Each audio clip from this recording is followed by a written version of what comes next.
네, 오늘 이 새벽에도 깨워서 원근 각지에서 이 자리에 오신 여러분들을 주님의 이름으로 사랑하고 축복합니다. 오늘이 2일차인데요. 어제는 그래도 주일 오후에 또 저녁에 좀 쉴 수 있어가지고 첫날이기도 해서 용기를 내고 오셨을 텐데, 오늘은 어제 일과를 온전히 보내고 오셨기 때문에 육체적으로 더 힘든 줄 압니다.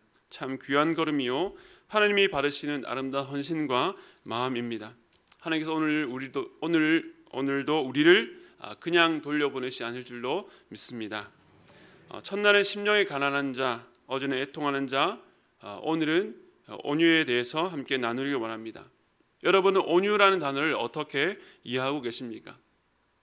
우리가 온유라고 하면 정확하게 말로 설명하지 못해도 머릿속에 갖는 어렴풋한 이미지가 있을 것입니다.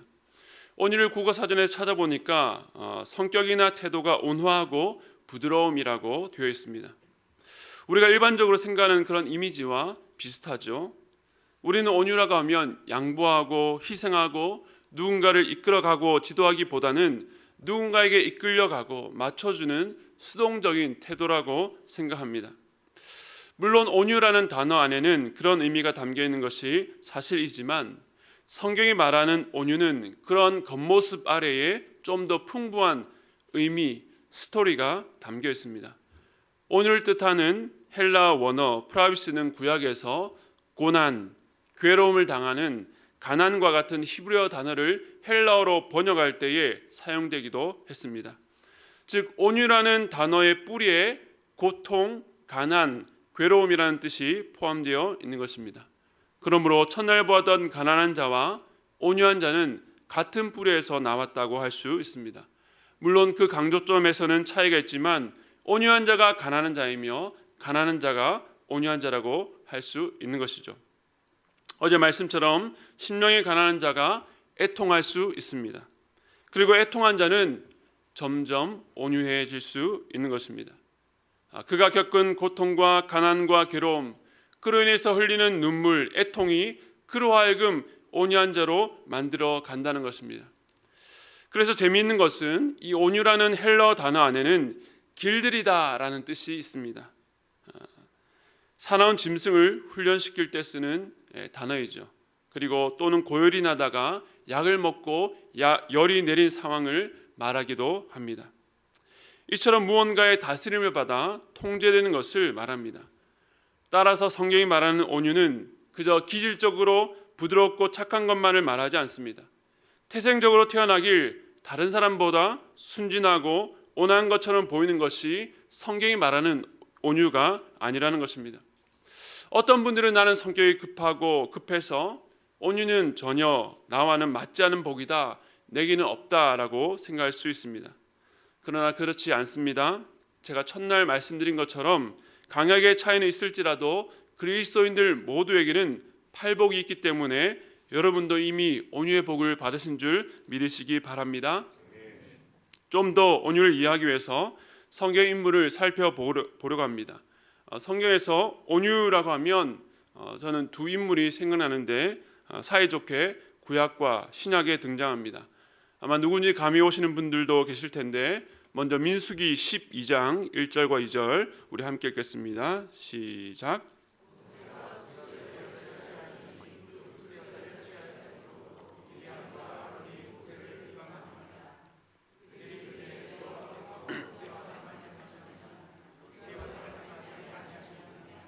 여호와께서 이 말을 들으셨더라. 모세가 이방 여인을 취했습니다. 모세가 왜 이런 결정을 했는지 죄송합니다. 우리가 남의 집 속사정, 그리고 그들 사이에 어떤 일이 있었는지 다 알 수 없지만, 이 일로 인해서 모세는 그의 형제였던 미람과 아론의 비방을 받게 됩니다. 물론 리더라고 해도 잘못된 결정을 하고 행동을 했으면 비판받을 수 있습니다. 그러나 2절에 우리가 보았던 것처럼 이 미람과 아론의 말을 보면 그들은 하나님 앞에서 옳지 못했던 일들을 바로 잡으려는 어떤 선한 의도보다는 하나님과 모세 사이에 갖고 있었던 특별한 그 사이, 그리고 모세가 이스라엘 백성들 사이에서 갖고 있었던 위치와 위상을 못마땅했다는 것을 알 수 있습니다. 한마디로 말하면 리더로서의 모세를 질투했던 것입니다. 그래서 그들이 말하기를 여호와께서 모세 너와만 말씀하더냐 우리와 말씀하지 아니하더냐라고 쏘아붙입니다. 그런데 사실 모세는 지금뿐만 아니라 지속적으로 괴로움을 당했습니다. 이스라엘 백성들의 불신앙, 불평하고 감사하지 않고 조금만 어려운 일이 생기면 우리를 왜 애굽에서 불러내어서 이 광야에서 고통을 겪게 하는가?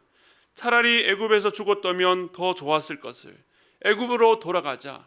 우리가 자유인으로 사는 것보다 종으로 살고 종으로 죽는 것이 차라리 낫다라고 외치는 백성들의 온갖 불만을 감수해봤습니다. 그들은 어떤 때는 모세를 죽이려고까지 달려들기도 했습니다. 그런데 지금 여기서 겪고 있는 모세의 고통은 다른 의미로 뼈아팠을 것입니다.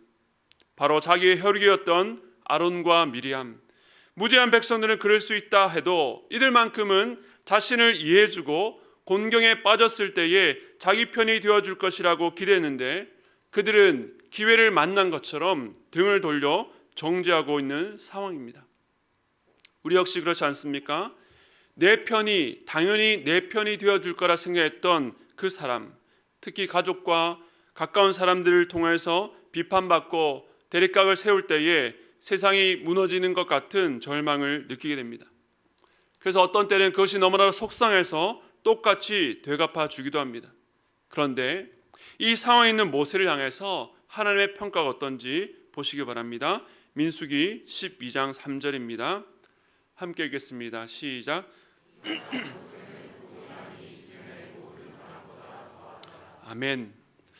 하나님께서는 지상에 모세보다 온유한 자가 없다라고 평가하십니다.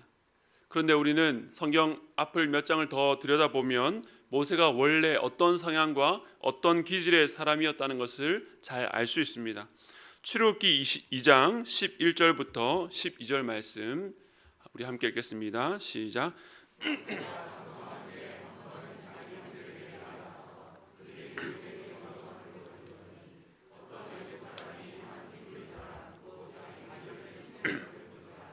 좌우를 살펴 사람이 없음을 보고 그 애굽 사람을 쳐 죽여 모세 속에 감추니라. 그는 어떤 사람입니까? 보는 사람만 없다면 자기가 옳다고 생각하는 일을 위해서 서슴지 않고 행동하는 자였습니다. 그는 처음부터 사람을 죽일 목적으로 주변을 살폈습니다. 살인하고 심지어 매장까지 해서 아무 일도 없었던 것처럼 만들려고 했습니다. 그런 행동을 하면서도 전혀 죄책감이 느껴지지 않습니다. 나중에 그가 일을 했던 것이 들킨 후에라도 자기가 사람을 쳐서 죽이고 그를 매장한 죄에 대해서 후회하거나 자책하거나 하는 것이 아니라 괴로워하는 것이 아니라 이 일로 인해서 자기가 받을 형벌, 피해가 두려워서 도망갔습니다. 그랬던 그가 40년 동안 양치는 목자로 살아갑니다. 아무도 관심 주지 않고 알아봐 주지 않는 그 40년 동안 젊었을 때에 그가 가졌던 지혜와 힘, 의욕이 모두가 사라졌을 때에 우리 하나님께서 그를 가시떨기 나무에서 부르셨습니다. 그때 그가 어떻게 반응합니까? 하나님께서 거듭해서 내가 너를 보낸다. 너와 함께 하겠다. 너는 이제 바로에게 가서 내 백성 이스라엘을 애굽에서 데리고 나오라고 거듭해서 말씀하셔도 그가 계속 거절했던 것은 광야 40년이 그를 심령이 가난한 자로 만들었기 때문입니다. 하나님께서 불순종하는 이스라엘 백성들을 다 진멸하고 모세의 너로 말미암아 새로운 백성을 세우시겠다 말씀하셨을 때에도 아닙니다. 그들의 죄를 용서해달라고, 그렇지 않으면 주께서 기록하신 책에서 내 이름을 지워달라고 간청하는 자가 되었던 것은 하나님과 동행하며 살았던 그 시간 동안 하나님께서 어떤 분이신지를 체험적으로 알게 되었고 그러한 하나님과 동행하며 하나님의 마음을 품는 자가 되었기 때문입니다. 무엇을 말합니까? 모세와 같이 다혈질적이고 혈기대로 움직이던 자, 옳고 그름이 분명하고 어떤 방법이든 그것을 이루려 했던 자가 백성들의 끝없는 불평, 혈육의 배신, 하나님의 진노 가운데에 어떻게 온유함이 지면의 모든 사람보다 더하다는 평가를 받을 수 있었습니까? 바로 하나님께서 그의 기질을 다스리셨기 때문입니다. 40년 목자 생활, 출애굽의 과정 가운데에 하나님의 성품과 능력을 경험하며 그의 기질이 부드럽고 온화하도록 만지셨기 때문입니다. 그가 받은 인생의 고난과 고통과 괴로움이 의미가 없는 것이 아니라 그 모든 재료로 말미암아 그에게 전혀 기대할 수 없었던 성령의 성품인 온유함이 만들어졌습니다. 가난한 심령으로 애통할 수밖에 없었고 그 애통의 시간을 통해 온유함이 주어졌습니다. 지금 여러분에게 온유함이 없는 것 같아 보일 수도 있습니다. 그러나 없는 것이 아니라 만들어가는 과정 중에 있는 것입니다. 모세의 경우를 통해 알 수 있는 것은 하나님께서 우리의 삶의 여러 가지 만남과 관계, 사건이 마치 시줄과 날줄처럼 서로 어긋나게 겹치며 복잡하게 형성되는 가운데에 우리를 온유한 자로 만들어 가십니다. 시간이 필요한 것입니다. 하루아침에 성령 받으면 마음의 화가 누그러지고 부드럽고 온화한 태도가 만들어지지 않습니다. 그렇게 쉽고 빠른 방법은 없습니다. 모세에게 40년의 시간이 필요했던 것처럼 우리 역시 가난한 심령으로 주님만 붙들고 주님께 붙들려 때로 넘어지고 실패하기도 하지만 그 시간들이 쌓이고 쌓여 우리를 그렇게 만들어 가신 것입니다. 가끔 은혜 안에 있는 분들을 만나서 교제해 보면 원래 온유하신 분인 줄 알았는데 원래 그렇지 않았다고, 주님 만나기 전에 자신이 얼마나 분노가 많고 다혈질적이었는지 말씀하시는 분들을 종종 만날 때가 있습니다. 하나님께서 그분을 그렇게 만들어 가신 것입니다.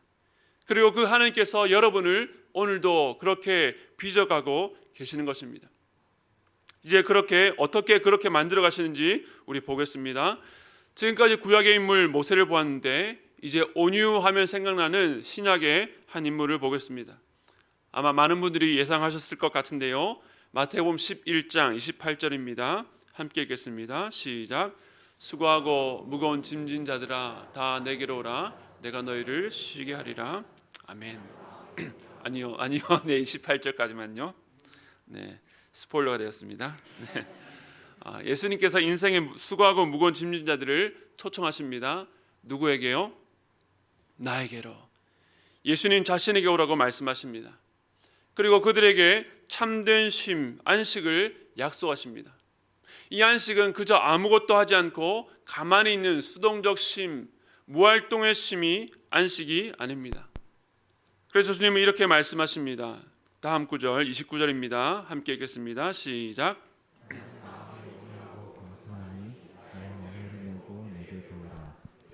너희 마음이 쉼을 얻으리니. 아멘.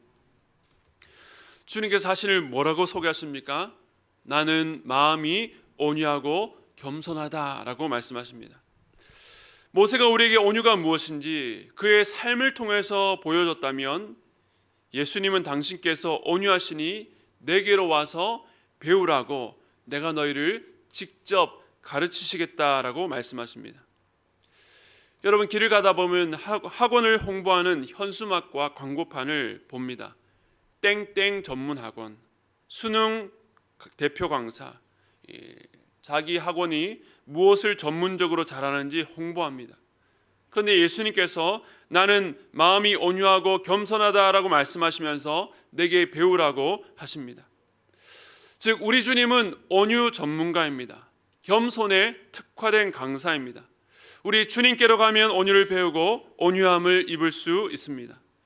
주님의 온유함을 어떻게 설명할 수 있을까요? 주님은 모세처럼 길들일 성향과 기질이 없으셨습니다. 그분은 완전한 하나님이셨습니다. 그러나 그가 이 땅에 오셔서 우리에게 보이신 모습은 우리에게 온유 전문가라는 것을 말씀해 줍니다. 빌립보서 2장 5절에서 8절 말씀 우리 함께 읽겠습니다. 시작.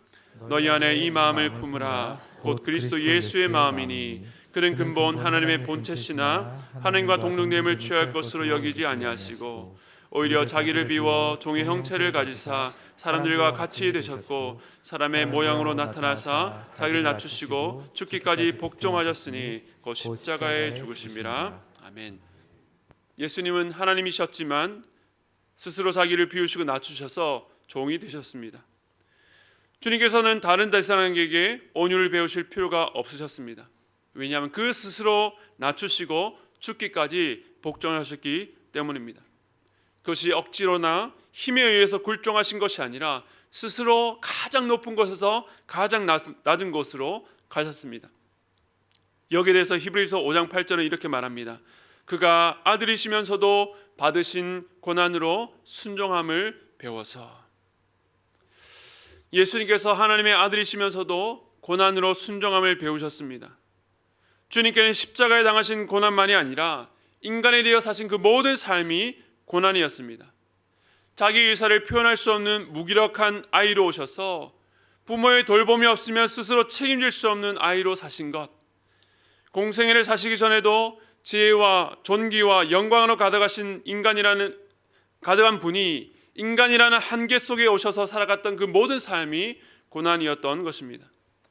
그리고 마지막에는 십자가라는 비참한 결국을 맞으셨습니다. 그러나 주님은 그 고난으로 순종함을 배워서 구원자의 자격을 갖추셨고 우리의 구세주가 되셨습니다.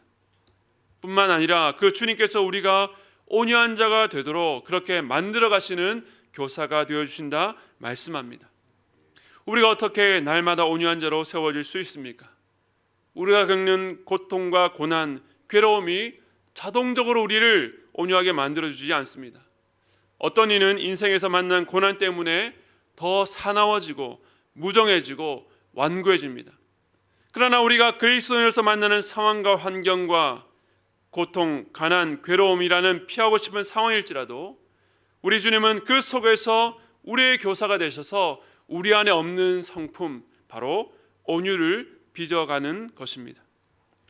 우리가 가난한 심령으로 우리의 죄로 인한 절대 절망 앞에 울고 통회하는 가운데에 주님은 우리의 눈물을 닦아주시고 위로하시며 우리를 온유한 자로 만들어 가십니다. 우리가 어떻게 날마다 그 길에 동참하며 살 수 있습니까? 바로 주님께서 보이신 순종이 키입니다. 하나님의 말씀대로 따라가는 삶, 순종은 주님께 모든 것을 맡기는 것입니다. 예수님은 억울한 가운데서 스스로 판단하거나 심판하지 않으시고 모든 것을 하나님의 손에 맡기셨습니다. 주님의 말씀대로 순종하셨습니다. 모세가 젊을 때는 그 앞에 있는 문제를 자기 스스로 해결하다가 나중에 백성들을 이끌 때는 그 억울하고 그 답답한 상황 가운데서도 자기가 심판하지 않고 자기 억울함을 말하지 않고 그 모든 것을 다 하나님께 맡겨드렸습니다.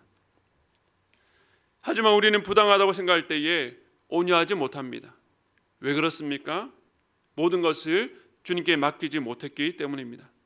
내가 심판하고 바로잡지 않으면 내가 피해를 볼 거라고 생각하니 우리의 죄된 본성과 기질이 통제되지 않고 여과 없이 상황과 관계 속에 드러납니다. 그러나 주님은 오늘도 우리에게 순종을 요구하십니다. 나에게 맡기라고 말씀하십니다. 내 생각과 다르고 당장 이해가 되지 않아도 하나님께서 여러분의 모든 상황을 다스리고 계시니 그 주님의 손에 맡겨드린 여러분 되시기를 축복합니다. 이스라엘에서 가난한 자는 실제 삶 속에 토지 재산이 없는 자입니다. 부당하게 억압당하고 권리를 빼앗기고 갖고 있는 토지를 빼앗긴 자들입니다. 그런데 오늘 말씀은 그런 가난한 자, 온유한 자에게 땅을 기업으로 받을 것이라고 약속합니다. 세상에서는 땅을 빼앗겼지만 하나님은 그들에게 이 세상에 속하지 않는 땅을 상속하실 것이라고 약속하십니다. 이 세상에서 온유하면 땅을 얻지 못합니다. 오히려 세상은 재리에 밝고 계산이 빨라야 땅을 빼앗거나 획득할 수 있다라고 말합니다. 하지만 하나님의 나라는 세상과 다른 차원의 나라입니다. 저는 이 시간 주님 앞에 나온 여러분들이 온유한 자로 세워지기를 바랍니다. 사납고 자기 주장하느라 관계를 다 깨고 상처를 주는 이 세상 한가운데에 주님의 온유함을 따라 그 어떤 것이라도 다 품어내는 그리스도인 하나님의 사람, 이 세상과 다른 방식으로 사는 여러분을 통해서 여러분의 가정과 살아가는 모든 영역이 주님이 상속하신 땅으로 주님께서 다스리는 나라로 바꿔가실 것이라고 확신합니다. 그러므로 우리가 이렇게 고백합시다. 내 인생을 주님께 맡깁니다. 내 답답한 이 모든 상황을 주님께 다 맡깁니다. 내 자녀를 주님께 다 맡깁니다. 그렇게 다 맡긴 자들은 온유하게 됩니다. 날마다의 순종을 통해 온유한 자가 되어갑니다. 오늘 하루 우리에게 주어질 하루는 무의미하게 지나가는 하루가 아니라 삶에서 맞닥뜨린 어려움은 그저 운이 나빠서 하나님이 우리를 방치하셔서 생긴 일들이 아니라 겸손하고 온유하신 우리의 교사 되신 주님께서 그 일을 통해서 저와 여러분들을 온유하게 만들어 가신다는 것을 기억하시기 바랍니다. 오늘 우리가 말씀을 기억하시면서 우리 아까 불렀던 찬양 함께 했으면 좋겠습니다. 이 세상 가장 아름다운 그가 오신 이유, 이 찬양인데요, 우리를 십자가의 길로 이끄시는 하나님, 그 길을 따라가며 그 주님의 아름다우심을 본받아 그 주님의 아름다운 성품이 내 삶이 되고 나의 성품이 되기를 소원하시면서 함께 찬양하길 원합니다.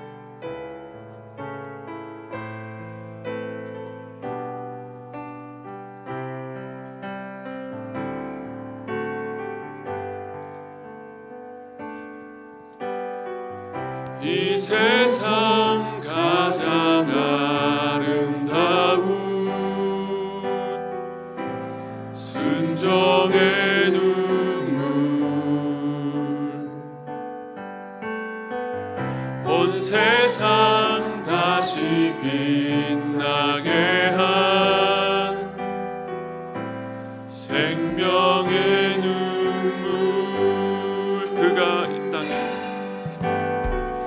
그가 이 땅에 오신 이후 죽어야 살게 되고 져야만 승리하는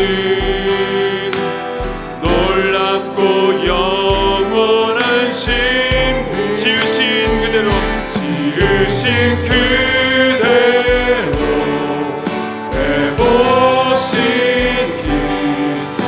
우리의 창조주 그리스도 십자가의 길로 아버지 뜻 이루셨네. 그가 이 땅에 오시니 이제 우리에게 맡겨진 이제 우리에게 맡겨진 그 소망, 그 사랑, 그 생명, 아름답고 눈부신 십자가의 길, 우리가 이 땅에 살아가 이유 지으신 그대로